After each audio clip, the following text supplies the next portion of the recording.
So now we were going to discuss a drug that is called as irbesartan. The word is irbesartan, जिसमें लफ्ज़ आता है सार्टन. सार्टन हम जानते हैं सार्टन क्या है, ब्लड प्रेशर को कंट्रोल करने की मेडिसिन है और मुख्तलिफ़ नामों से अरबी के नाम से हमारे पास अवेलेबल है. एप्रोवेल बहुत ही फेमस एप्रोवेल के नाम से अवेलेबल है, इर्बिसार्टन होती है.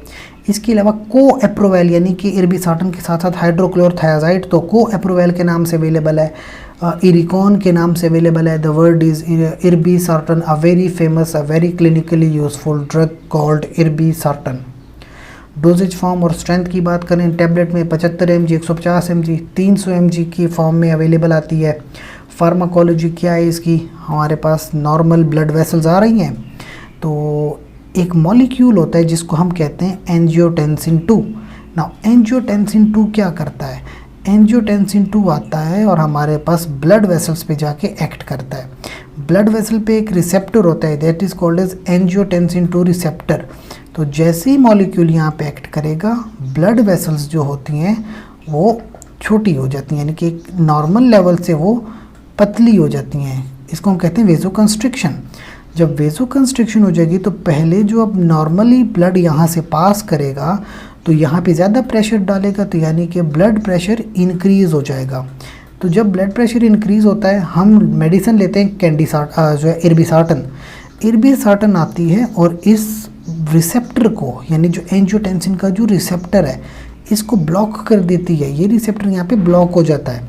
रिसेप्टर ब्लॉक हो जाएगा तो जो हमारे पास एंजियोटेंसिन 2 है वो अपना एक्शन परफॉर्म नहीं कर पाएगा. एक्शन नहीं परफॉर्म करेगा पाएगा तो ब्लड वेसल अपनी नॉर्मल स्ट्रेंथ में रहेंगी. जब ब्लड वेसल नॉर्मल डायलेटेड रहेंगी तो कभी भी ब्लड प्रेशर इंक्रीज़ नहीं होगा बल्कि ब्लड प्रेशर नॉर्मल वैल्यू पे आ जाएगा.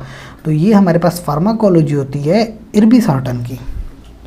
क्लिनिकल यूजेस या इंडिकेशंस क्या हैं, सबसे पहली बात तो हाइपरटेंशन, जिन लोगों को ब्लड प्रेशर इंक्रीज़ होता है इर्बिसार्टन का इस्तेमाल करते हैं. 150 mg पर ओरल इनिशियली लेते हैं जबकि 300 mg पर डे फिर हम जा सकते हैं. तो एक तो ये काम कि ब्लड प्रेशर को कंट्रोल करती है. दूसरा हाइपोवोलीमिया, कुछ लोगों का जो ब्लड वॉल्यूम होता है कम हो जाता है. हाइपोवोलीमिया में फिर उनका प्रॉपर ब्लड फ्लो नहीं होता, इसकी वजह से उनकी जो ब्लड वेसल्स होती हैं नैरो हो जाती हैं.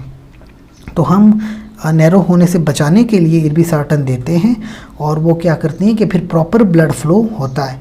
75 mg पर ओरल पर डे में ये ड्रग यूज़ होती है. इसके अलावा डायबिटीज़ मेलाइटिस जिन लोगों को होता है उनमें नेफ्रोपैथी हो जाती है और साथ साथ हाइपरटेंशन, तो we can give 75 to 300 mg पर ओरल दे सकते हैं और उनमें यूज़फुल है ये ड्रग.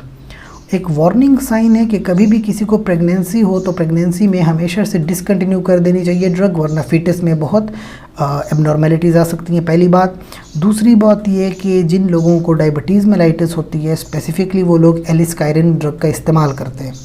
कभी भी एलिस्काइरिन के साथ हमने जो है इर्बिसार्टन नहीं देनी वरना बहुत ज़्यादा प्रॉब्लम्स हो जाती हैं. सो नेवर को एडमिनिस्टर, बहुत सीरियस रिएक्शंस हो सकते हैं. इसके अलावा आपको एंटी हाइपरटेंसिव्स की अगर डिटेल लेक्चर्स देखने हैं तो आप YouTube पे जाएं, शबनूर मेडिसिन को सर्च करेंगे, ये YouTube है, शबनूर मेडिसिन सर्च किया आपके पास पेज आ जाएगा, इसको आप विज़िट करें और आपको डिटेल फार्माकोलॉजी मिलेगी एक ड्रग की अबाउट हाइपरटेंसिव्स एंड एंटी हाइपरटेंसिव्स.